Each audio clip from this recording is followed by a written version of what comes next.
Sementara itu, pemirsa, Organisasi Kesehatan Dunia atau WHO menyampaikan perkiraan akan munculnya varian baru COVID-19. Hal ini menyebabkan akhir pandemi akan lebih panjang dari yang diperkirakan sebelumnya. Joko Widodo saat memberikan pengarahan kepada kepala daerah se-Indonesia melalui konferensi video dari Istana Kepresidenan Bogor mengingatkan hanya ada dua kunci menyelesaikan pandemi. Yang pertama mempercepat vaksinasi, yang kedua kedisiplinan protokol kesehatan utamanya masker. Ia meminta gubernur, bupati, dan wali kota yang didukung oleh jajaran Forkopimda betul-betul semuanya fokus dan bertanggung jawab terhadap semua ini.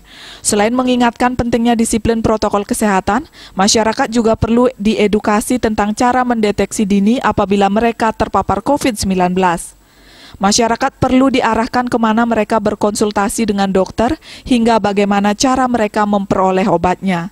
Presiden juga meminta kepada para kepala daerah agar tindakan pendisiplinan protokol kesehatan di sejumlah tempat seperti pasar, pabrik, mal, hingga rumah ibadah didetailkan aturannya. Presiden memandang untuk menghadapi pandemi ini dibutuhkan kepemimpinan di lapangan yang kuat.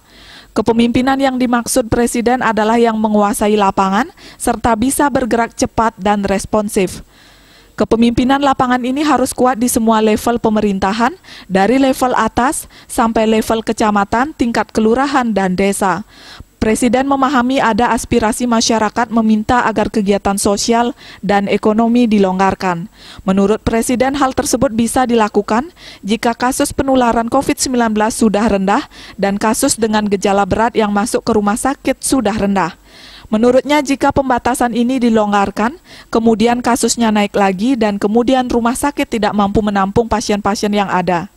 Jika sampai terjadi akan menyebabkan fasilitas kesehatan kita menjadi kolaps, sehingga semua pihak diharapkan mewaspadai hal ini. Diah Dewi, Bali Pos melaporkan.